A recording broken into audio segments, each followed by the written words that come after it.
오늘 우리에게 주시는 하나님의 말씀은 구약성경 시편 19편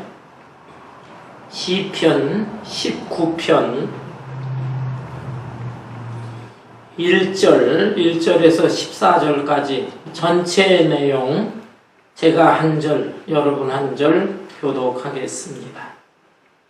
시편 19편 전체 내용을 교독합니다. 하늘이 하나님의 영광을 선포하고 궁창이 그의 손으로 하신 일을 나타내는도다. 언어도 없고 말씀도 없으며 들리는 소리도 없으나 그의 소리가 온 땅에 통하고 그의 말씀이 세상 끝까지 이르도다. 하나님의 해를 위하여 하늘의 장막을 베푸셨도다. 해는 그의 신방에서 나오는 신랑과 같고 그의 길을 달리기 기뻐하는 장사 같아서 하늘 이 끝에서 나와서 하늘 저 끝까지 운행하며 그의 영리에서 피할 자가 없도다. 여호와의 율법은 완전하여 영혼을 소성시키며 여호와의 증거는 확실하여 우둔한 자를 지혜롭게 하며 여호와의 교훈을 정직하여 마음을 기쁘게 하고 여호와의 계명을 준행하여 여호와를 경외하는 도는 정결하여 영혼까지 이르고 여호와의 법도 진실하여 다 의로우니 금보나 순금보다 더 사모할 것이며 꿀과 송이꿀보다 더 달다. 또 주의 종이 이것으로 경고를 받고 이것을 지킴으로 상이 크니이다. 자기 허물을 능히 깨달을 자 누구리요? 나를 숨은 허물에서 벗어나게 하소서. 또 주의 종에게 고의로 죄를 짓지 말게 하사 그 죄가 나를 주장하지 못하게 하소서. 그리하면 내가 정직하여 큰 죄과에서 벗어나겠나이다. 나의 반석이시여 나의 구속자이신 여호와여, 내 입의 말과 마음의 묵상이 주님 앞에 연락되기를 원하나이다. 아멘. 아멘. 우리가 연극을 볼 때 시작하기 전에는 커튼 막이 가리워져 있습니다. 그런데 시간이 되어서 감독이 지시를 하면 그 커튼 막이 열리면서 배우들이 나와서 자기 역할을 하기 시작합니다. 그러면 관객들은 배우들의 역할을 보면서 이 연극이 이런 내용의 연극이구나. 그 내용을 알게 되고 또 작가나 감독이 무슨 목적으로, 무슨 의도로 이 연극을 보여주는가 라는 것을 알게 되는 것입니다. 이처럼 가리워져 있는 것이 열리고 열려서 보여지고 알게 되는 것, 그것을 계시라고 말합니다. 계시. 그러면 계시의 한자인데요, 10개자의 골시자입니다. 열려서 보여진다 라는 뜻이에요. 그리고 영어로는 revelation이라고 하는 것도 드러남, 감추어진 것, 비밀스러운 것, 그것이 겉으로 드러난다. revelation, 계시입니다. 그런데 여러분, 우리 인간과 하나님과의 관계는 어떠한가? 우리 인간은 불완전한 피조물입니다. 하나님은 완전하신 창조주입니다. 그래서 우리 인간이 하나님을 완전히 알 수가 없어요. 더욱이 우리 인간과 하나님과의 사이에는 인간이 죄를 졌기 때문에 커튼으로 가려져 있는 것입니다. 이런 상태에서 우리 인간은 하나님을 다 볼 수가 없고 알 수가 없는 것입니다. 인간 쪽에서 아무리 노력을 해요. 어떤 종교에서는 금식을 하고 고행을 하고 또 3000배 절을 하고 그렇게 하다 보면은 자기가 도를 깨닫고 신을 만나고 할 수 있다 가르치지만, 그러나 인간 쪽에서는 아무리 애를 쓴다고 해도 하나님을 온전히 보거나 알 수가 없는 것입니다. 다만 어떻게 우리가 하나님을 알 수 있는가? 하나님 쪽에서 하나님 자신이 스스로 계시하실 때만이 인간이 알 수 있는 것입니다. 그 신비로운 하나님, 영적이시고 비밀스러운 뜻을 다 가지고 계신 그 하나님이 하나님 스스로 커튼을 다 벗어버리고 그것을 노출시켜 주실 때에 우리 인간이 하나님을 알게 된다라는 것입니다. 그것을 하나님의 계시라고 합니다. 그런데 하나님의 계시에는 두 종류가 있습니다. 하나는 일반 계시고 또 하나는 특별 계시입니다. 일반 계시란 자연이라든지 역사, 인간의 양심, 이런 게 일반 계시예요. 하나님께서는 자연을 통하여 당신의 뜻을 보여주시고 알려주셨습니다. 자연 세계를 볼 때 하나님이 어떤 분인가를 알게 된다. 또한 역사, 이 역사를 볼 때 잘 역사를 배우고 살펴보면 그 속에 하나님께서 개입하셨구나. 사람들, 영호굴들이 날뛰고 그러면서 그들이 역사를 이끌어온 것 같지만 하나님께서 다 배후에서 조종하셔서 이 역사 속에 개입하셨구나라는 것을 알게 되는 것입니다. 또한 우리 인간의 마음속에 있는 양심을 들여다보면 죄를 짓게 되면은 벌써 마음이 벌렁벌렁하고 그러잖아요. 그냥 이 양심도 하나님께서 주신 계시의 선물인 것입니다. 이러한 계시, 이거는 모든 인간들에게 주신 것입니다.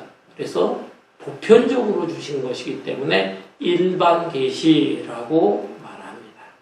그런데 이 일반 계시로 우리가 하나님을 온전히 아는 데에는 한계가 있어요. 한계. 인간이 죄를 졌기 때문에 그렇습니다.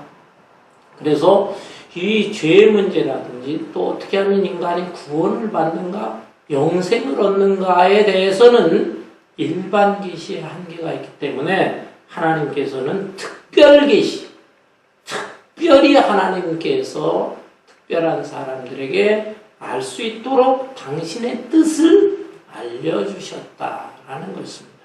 그럼 그 특별 계시가 무엇인가? 바로 예수님이고 성경입니다.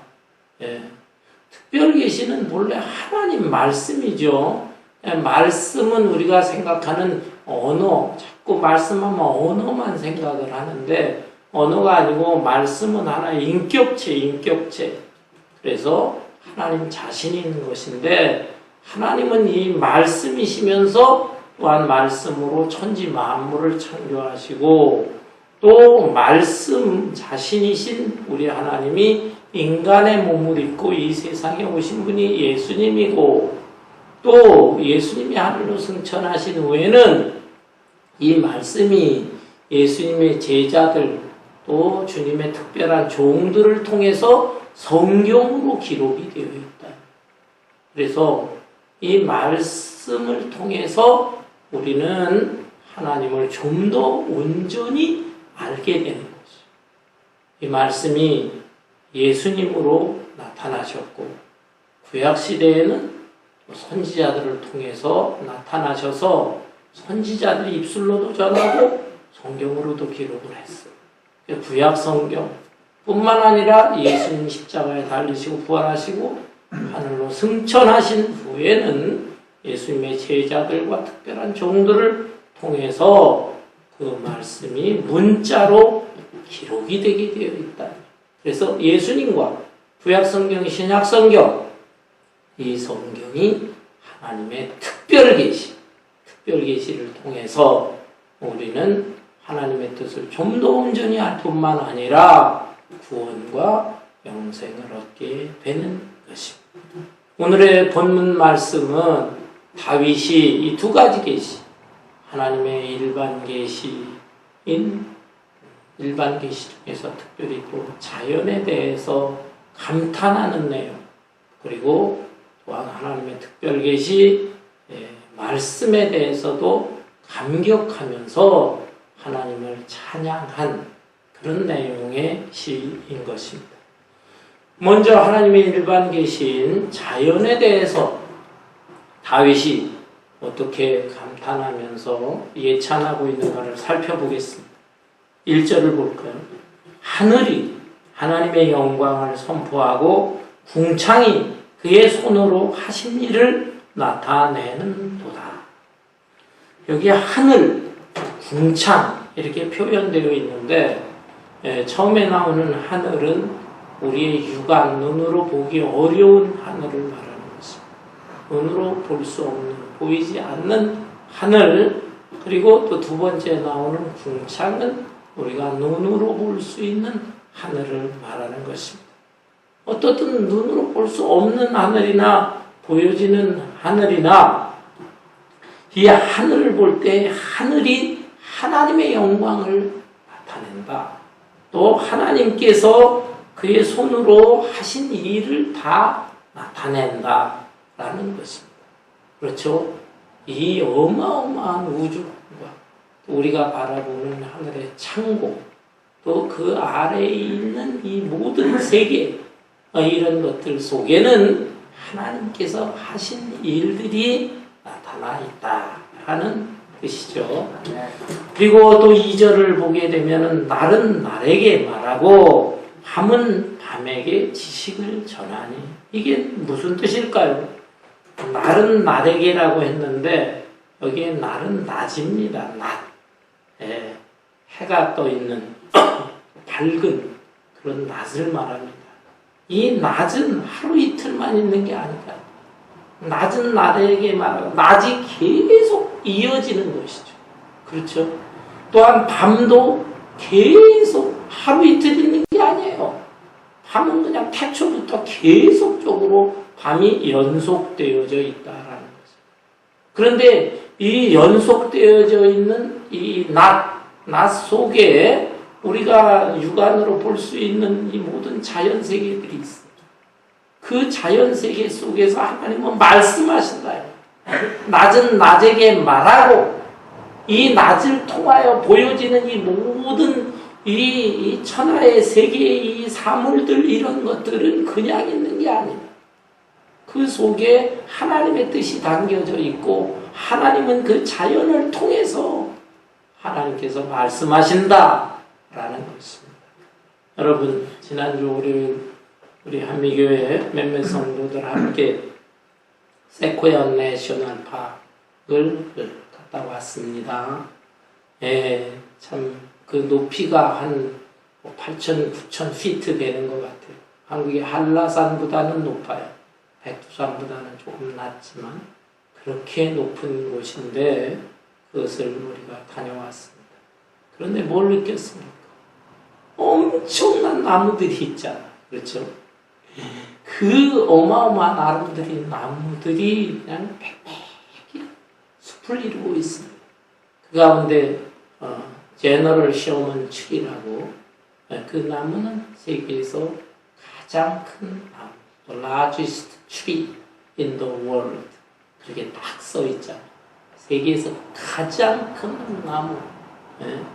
뭐 톨리스트는 아니에요. 가장 키 같은 건 아니지만 largest, 가장 그 둘레가 큰 나무인데요. 성인들이 팔을 벌려서 20여 명이 팔을 벌려야 겨우 그 나무를 감쌀 수 있는 것입니다. 그런 나무. 수량이 3,000년이 되었다라고 써 있어요. 3,000년 전이면 바로 오늘 본문 말씀을 기록한 다윗 시대, 그때부터 존재했던 나무. 와, 저런 나무가 있나. 그리고 그 정도는 아니지만은 1,000년 이상 된 나무들이 얼마나 많습니다. 숲을 이루고 거기에서 뿜어져 나오는 그 산소들. 그래서 그 공기가 얼마나 신선합니까? 그런 모습을 보면서 믿음이 없는 일반 사람들은 야, 굉장하구나, 대단하구나, 멋있구나, 그저 이런 정도의 표. 그러나 우리 믿음의 사람들은 어떻습니까? 그 모습을 보면서, 그 광경을 보면서 하나님은 참 위대하신 분이고 하나님의 창조의 솜씨, 그리고 그것을 수천 년 동안 지금도 지탱하시는 하나님의 지혜와 능력에 대해서 찬양과 경배를 드리지 않을 수가 없는 것입니다. 낮 시간에 나타나는 이 우리가 눈으로 육안으로 볼 수 있는 이 자연 세계, 그 세계를 통해서도 우리는 하나님의 그 뜻과 메시지 이런 것을 다 깨달으면서 찬양할 수가 있는 것입니다. 밤은 밤에게 지식을 전합니다. 밤에도 그렇습니다. 이 밤이 계속 이어지는데 밤중에는 우리가 우리 육안으로 볼 수 있는 게 제한되어 있잖아요. 그러나 하늘에 달이 있고 또 별이 있습니다. 그 하늘의 달과 별을 바라볼 때 얼마나 참 신기하면서 아름답습니까? 보통 우리 육안으로 볼 수 있는 별들은 한 4,000개 정도 된다고 그래요. 그런데 하늘의 별이 4,000개만 있습니까? 상상할 수 없습니다. 천체 과학자들이 써놓은 글을 읽었을 때 저는 놀랐어요. 하늘의 별이 그렇게 많은지 몰랐어요. 지구에 있는 이 해변의 모래알이 얼마나 많았어요. 그건 셀 수가 없잖아요. 모래알의 수. 그런데 하늘에 있는 이 우주 공간에 있는 별들은 그 바다에 있는 모래하고도 비할 수 없는 이 모래알의 수보다도 수억만 배로 더 많다는 거예요. 여러분, 이야, 이 어마어마한 이 우주 공간에 또 있는 별들이 그렇게 많습니다. 그런 것을 생각을 할 때 우리는 어떻게 그 하나님의 지혜와 솜씨와 능력에 대해서 감탄하거나 찬양하지 않을 수가 있겠습니까?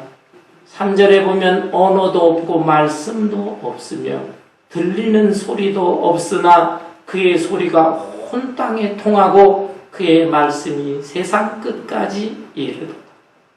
언어도 없고 말씀도 없고 들리는 소리도 없다. 이것은 우리가 그냥 육신의 귀로 듣는 걸 말합니다. 우리가 이 귀로 듣는 것은 제한되어 있어요. 다른 사람들의 목소리라든지 뭐 기껏해야 하늘을 날아다니는 새소리라든지 뭐 또 이 짐승들이 그저 으르렁거리는 소리, 울부짖는 소리, 그런 정도. 또 기껏해야 바람이 세차게 불 때 바람 소리, 그런 정도를 우리가 듣습니다. 근데 이거보다 더 작은 소리, 미미한 소리는 들을 수가 없어요. 개미라든지 벌레라든지 기어다닐 때도 소리가 나거든요. 그런 소리는 우리가 들을 수가 없어요. 또한 어마어마하게 큰 소리도 우리가 들을 수가 없다고 합니다. 여러분, 지구는 매일 스스로 한 바퀴씩 도는 거 아시잖아요. 이 지구가 둥글어요. 그런데 가만히 있는 게 아니라 스스로 한 바퀴씩 돌아요. 그걸 자전이라고 합니다. 자전. 근데 그냥 한 바퀴씩 도는 것뿐만 아니라 자기 스스로 돌면서 태양이 있는데 태양을 중심으로 또 이렇게 한 바퀴 또 움직이면서 돕니다. 그거를 공전이라고 하죠. 자전은 하루 24시간에 한 바퀴, 태양을 중심으로 스스로 돌면서 또 한 바퀴 도는 걸 공전, 그거는 1년에 한 바퀴 돕니다. 그런데 그렇게 돌고 움직일 때 어마어마하게 큰 소리가 난다는 거예요. 근데 지구가 돌거나 움직일 때 소리가 나는데 그 소리 들은 분들 있어요? 없어요. 너무너무 소리가 크니까 그 소리가 우리 귀에 들리지를 않는 것이다, 이 말입니다.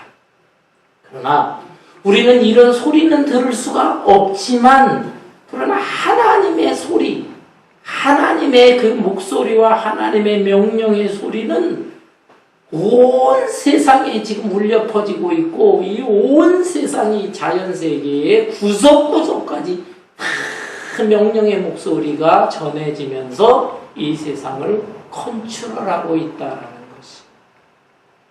다윗은 그것을 깨달았어요. 자연 세계를 보면서 자연만 본 것이 아니라 하나님을 바라보고 창조주 하나님을 바라보면서 그 하나님의 지혜와 솜씨와 능력에 대해서 감탄하면서 찬양하고 있습니다. 그의 소리가 온 땅에 통하고 그의 말씀이 세상 끝까지 이르도다. 그의 명령의 말씀이 이 세상을 닿지 않는 곳이고 구석구석까지 다 이르도다. 감탄합니다. 그러면서 이 자연세계 중에서도 특별히 우리 인간과 생명체에 가장 큰 영향력을 주는 그런 자연이 있어요.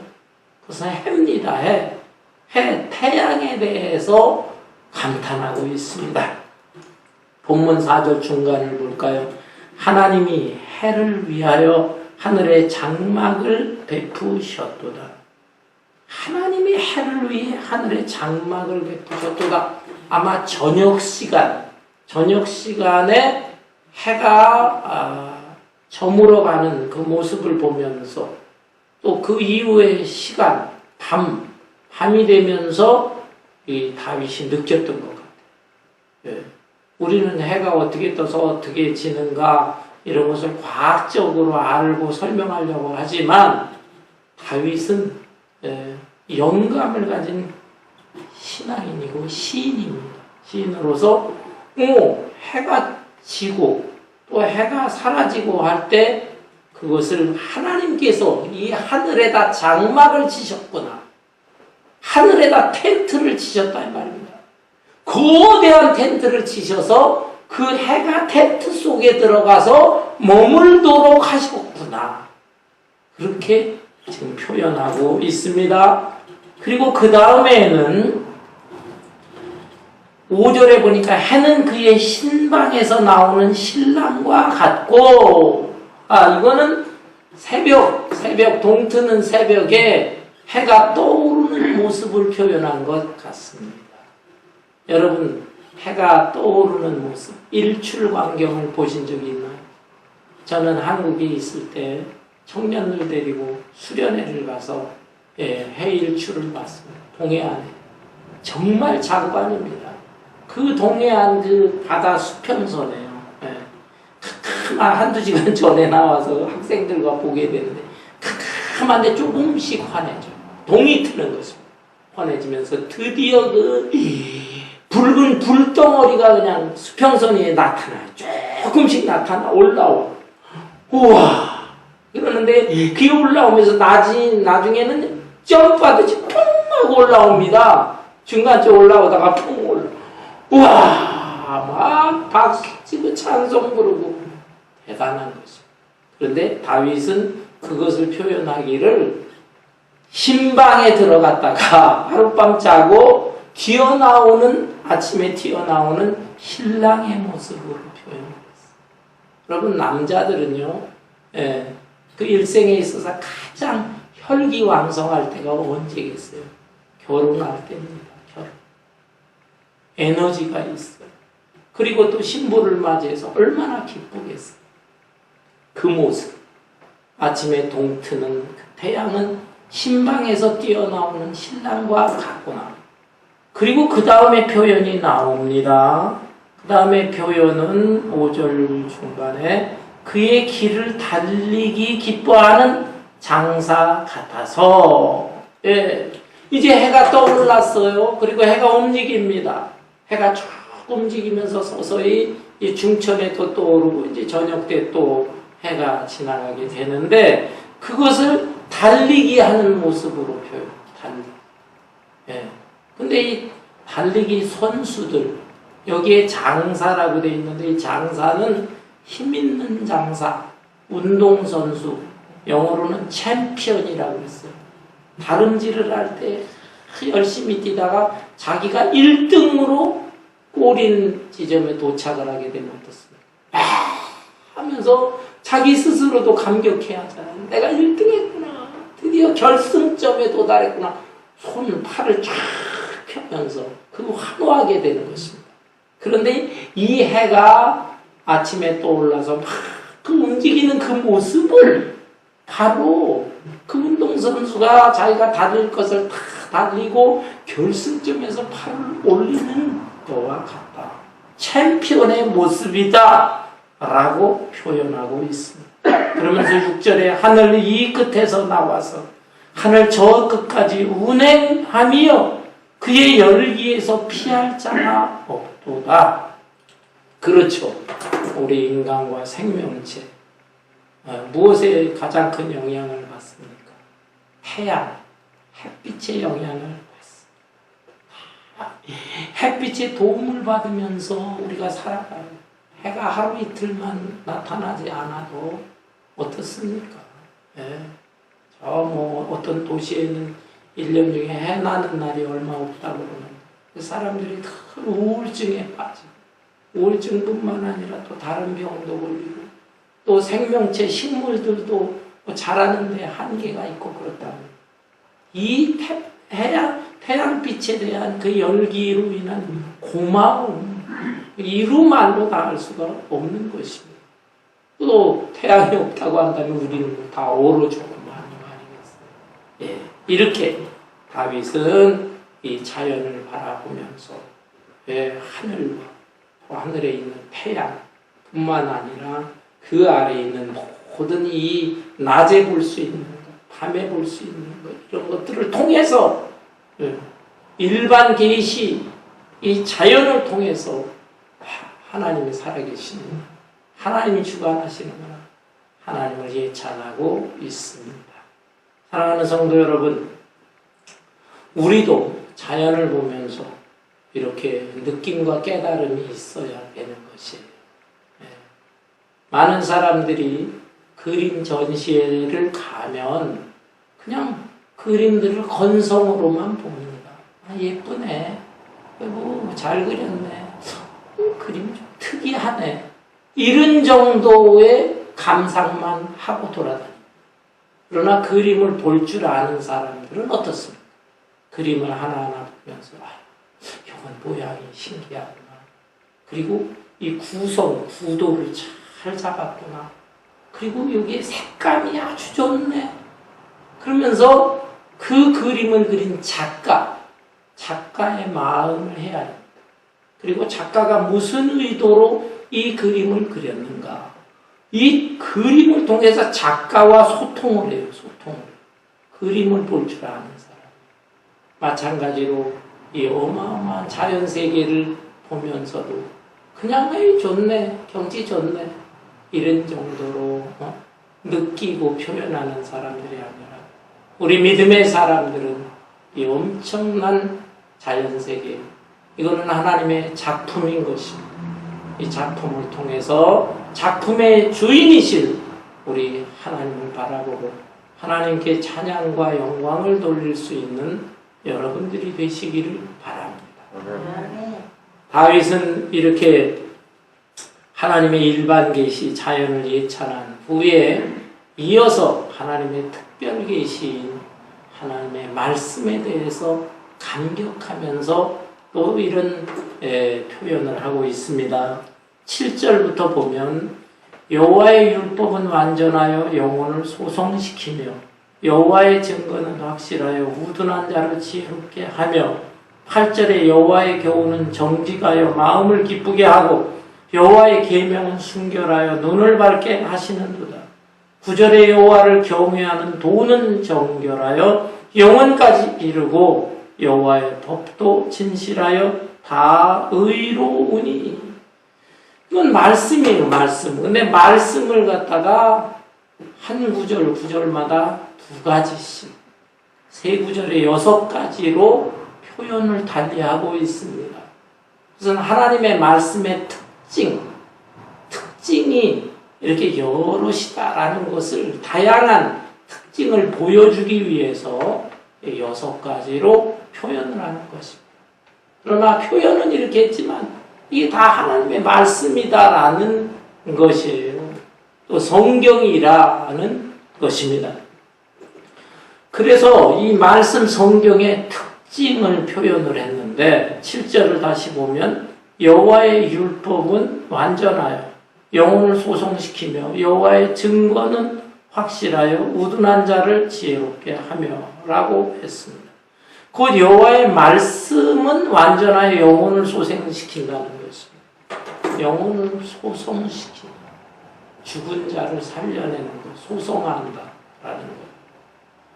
예, 우리는 일반적으로 또 전통적으로 오래 묵은 산삼이 효능이 좋다 이런 얘기를 다 들어왔습니다.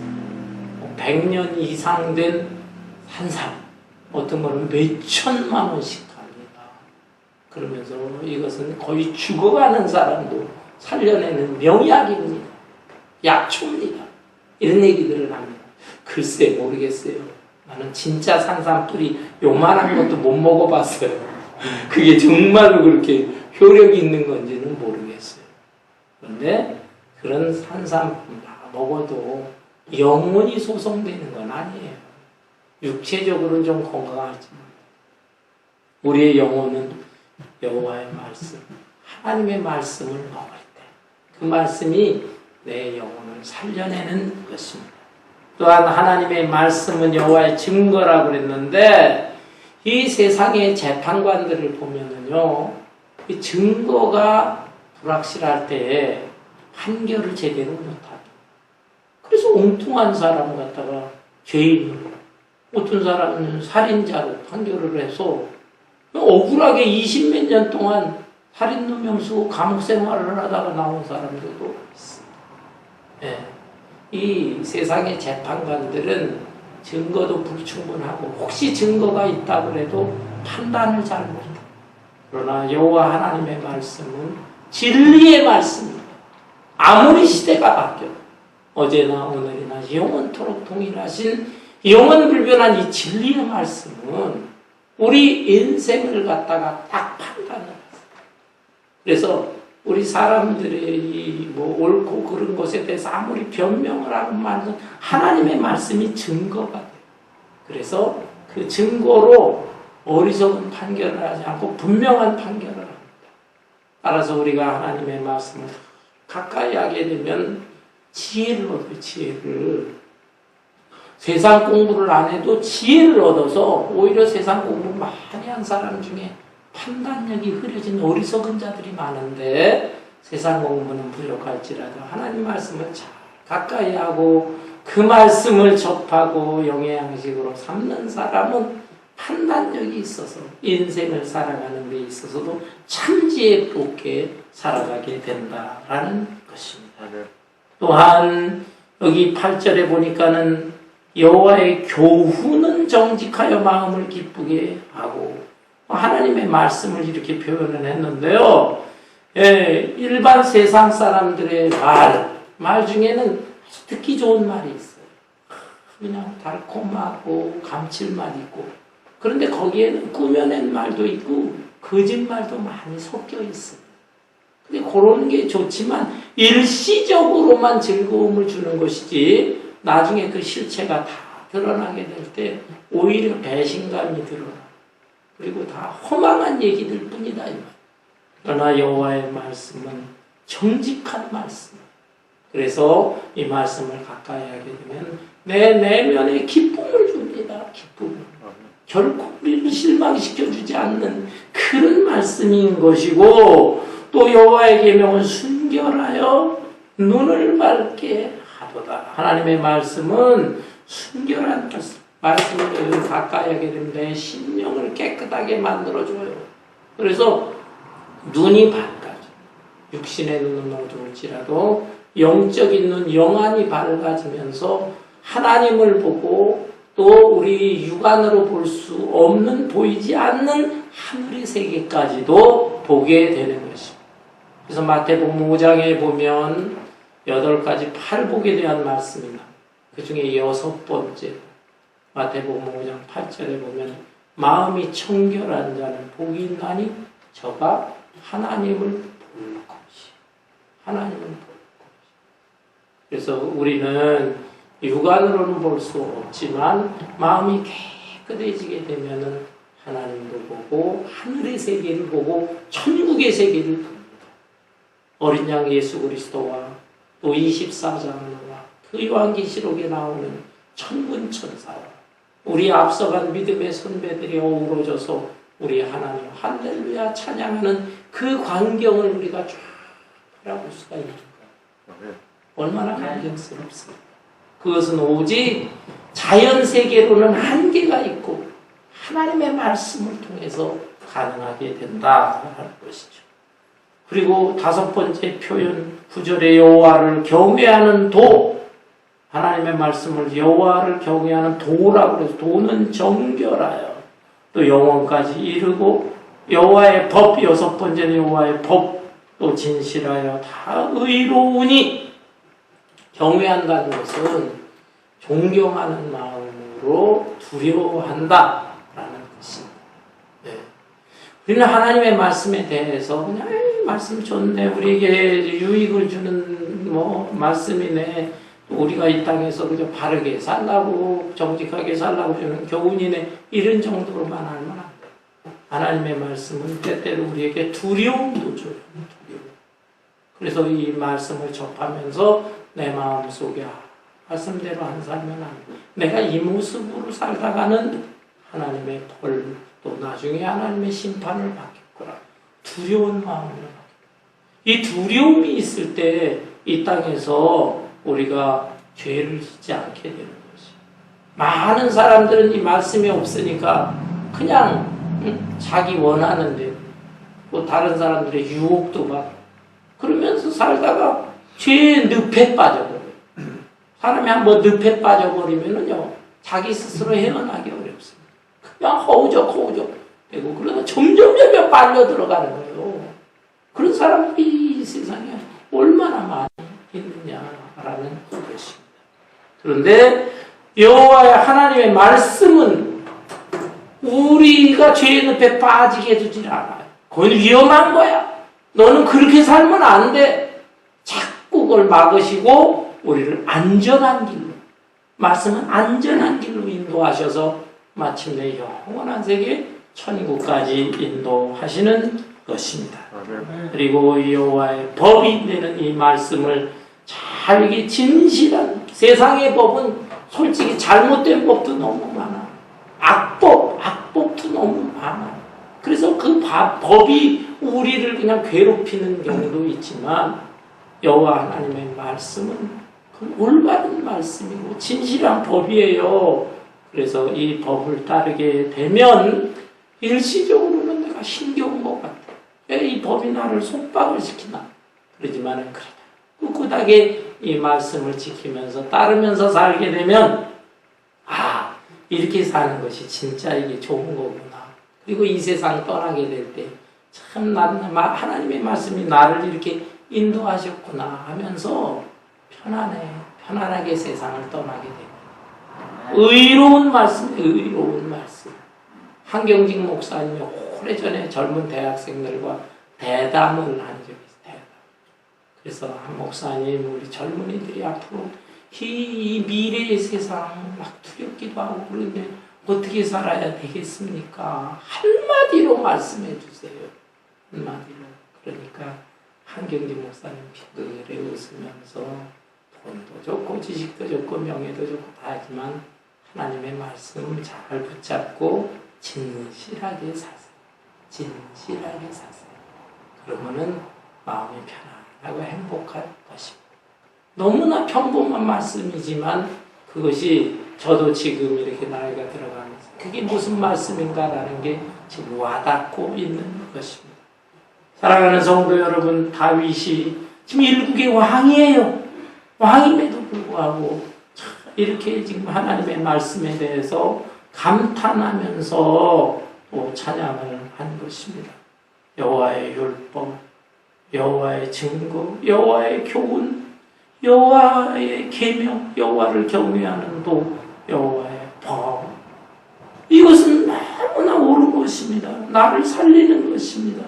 나를 깨끗하게 하는 것입니다. 나를 지혜롭게 하는 것입니다. 나를 인도하는 말씀입니다. 고백을 하면서 이 말씀을 좀 더 가까이 해야 되겠다는. 10절에 보니까 금, 곧 많은 순금보다 더 사모할 것이며 꿀과 송이꿀보다 더 달도다. 금 많은 순금, 뭐 18개의 금 그런 게 아니에요. 순금, 이런 금들이 많이 있다면 얼마나 좋습니까? 부잣집에는 금괴라고 그러잖아요. 골드바. 그런 걸 갖다가 그냥 자기 금고에다가 몇 개씩 이렇게 쌓아놓고 있어요. 금으로 만든 뭐 거북이도 있고, 금 황금돼지라고 그것도 있고, 코끼리도 있더라고, 어떤. 전 직접 봤어요. 어느 가정에 가니까 자랑하더라고요. 부자라니. 글쎄요. 재물 안 좋아하는 사람이 어디 있습니까? 옛날이나 지금이나. 재물 좋아하고, 그 재물을 가져보겠다. 아침에 눈 뜨고 일어나서 밤에 잠자리에 들 때까지 뼈골 빠지게 일을 하면서 그걸 가져보려고 합니다. 물론 재물이 많으면 편리하게 삽니다. 오늘날은 더군다나 자본주의 사회, 돈 세상이 돈 세상. 돈의 위력이 얼마나. 근데 돈의 위력이 대단하지만 그걸 다 행복이 주어지는 것은 돈이 있으면 편리하기는 해요.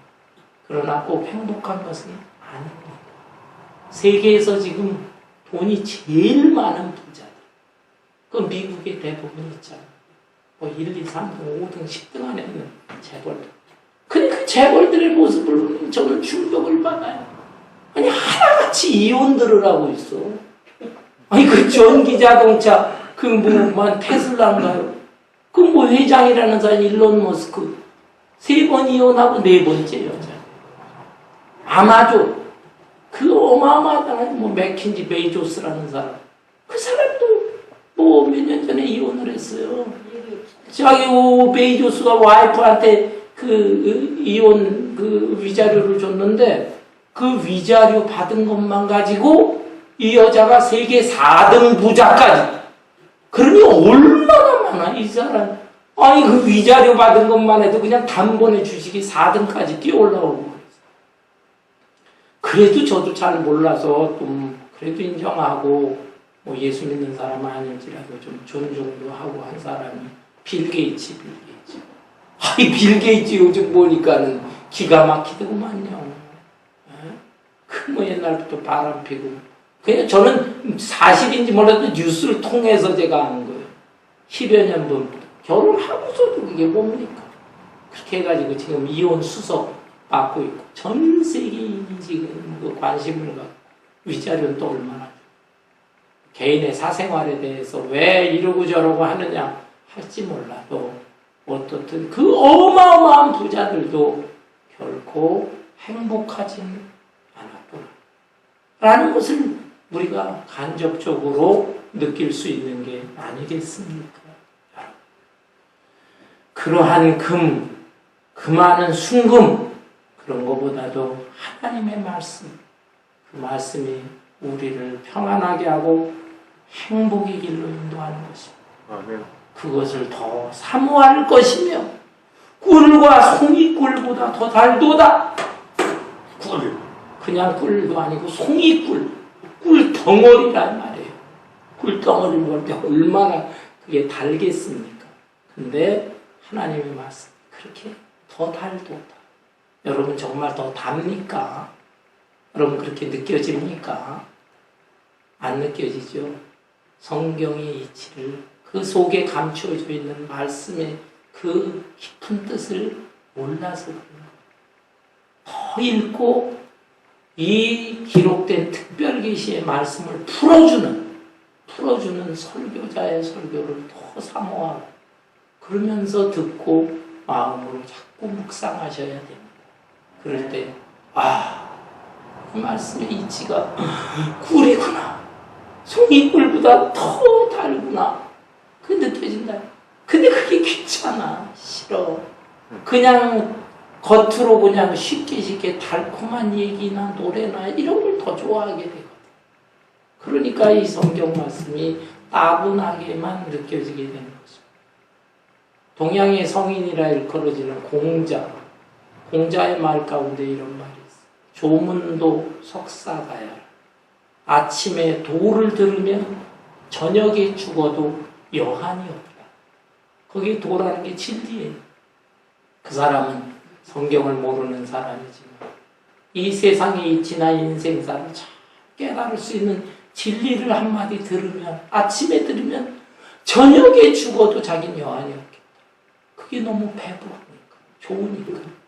여러분, 그런데 우리는 하나님의 말씀, 생명의 말씀을 접하는 사람들, 이 말씀에 대해서 여러분 정말 이 말씀 너무 좋네, 꿀 같으네, 속이 꿀 같으네, 그렇게 마음 중심에서 고백되어질 수 있을 만큼 말씀을 더 가까이 하고 사모할 수 있기를 바랍니다. 아멘. 11절부터는 이제 드디어 하나님의 일반 계시, 이 자연에 대해서 예찬하고 하나님의 특별 계시, 이 말씀에 대해서 감격하고 하면서 자기 자신은 그럼 어떻게 할까?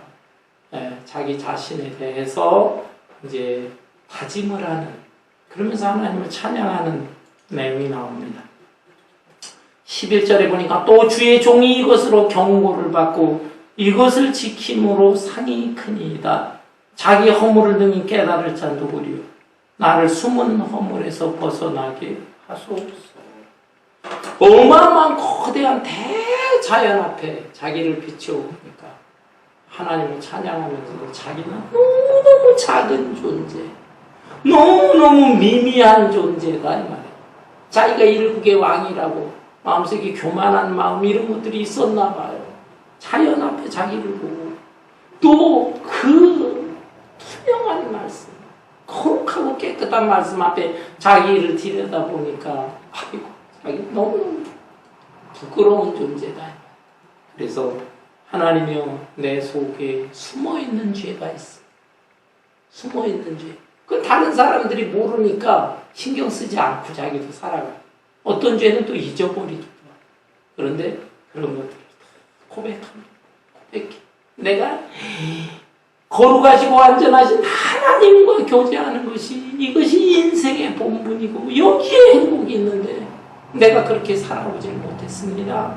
내 숨어있는 죄, 감추어져 있는 죄, 잊어버린 죄까지 다 이걸 고백하고 이걸 용서해 주세요 라는 것이에요. 이 숨은 허물에서 나를 벗어나게 해주세요. 13절에 또 주의 종에게 고의로 죄를 짓지 말게 하사 그 죄가 나를 주장하지 못하게 하소서. 그리하면 내가 정직하여 큰 죄과에서 벗어나겠나이다. 근데 죄를 지은 것에 대해서 그냥 가볍게 짓고 생각도 못해요. 모르고도 짓고 이런 죄, 숨어있는 죄도 있지만 알고 짓는 죄가 있어요. 일부러 고의적으로 짓는 죄들이 있어. 왜? 그렇게 함으로 인해서 나에게 이익이 있어. 나에게 이익이 있고 나에게 어떤 좋지 않은 쾌감이랄까 이런 것도 있어. 그래가지고 이게 이러면 안 되는데, 양심을 비춰보나 하나님 말씀에 비춰보나 이래서는 안 되는데 하면서도 그냥 그런 죄를 막 짓는 거예요. 일부러 자기 이득, 자기 욕심을 채우고 자기의 쾌감을 위해서. 그런데 이제는 이런 죄를 짓지 않게 하소서. 그리고 그런 죄를 짓게 되면은요, 처음에는 내가 죄를 짓지만 그 다음에는 죄가 나를 끌고 들어갑니다. 그래서 죄가 나를 주장하게 돼서 죄에서 벗어나지를 못하는 거예요. 한 번 죄를 졌는데 그 죄가 자꾸 끌고 들어간다니까. 그런데 이것을 알고 이제는 내가 이 자연을 바라보고 특별히 하나님의 말씀 앞에서 죄인인 게 드러났는데 확하게 이 죄에서 벗어날 수 있게 하여 주세요 라고 기도하고 있어요. 또 다짐도 하는 것입니다. 그러면서 14절에 찬양합니다. 나의 반석이시오 나의 구속자이신 여호와여, 내 입의 말과 마음의 묵상이 주님 앞에 연락되기를 원하나이다. 이 구절로 복음 성가를 만든 것도 있어요. 내 입술의 찬양과 내 마음의 묵상이 주께 연락되기를 원하나이다. 여러분, 내 마음속의 묵상, 무엇을 생각하면서 사십니까? 하루하루 살면서 더군다나 여기 다 연세 많으신 분입니다. 예, 젊었을 때는 그저 이 세상에서 살아야 되니까 이 세상의 것에 신경 쓰면서 살아가죠. 이제는 이 세상 떠날 날도 얼마 안 남았잖아요. 그럼에도 불구하고 마음속에 도대체 무슨 생각을 하면서 사십니까? 여러분, 하나님을 생각해야 됩니다. 하나님의 은혜, 하나님의 말씀을 생각하고 그것으로 내 자신을 채워야 돼요. 그래서 마음의 묵상, 내 마음과 생각하는 것.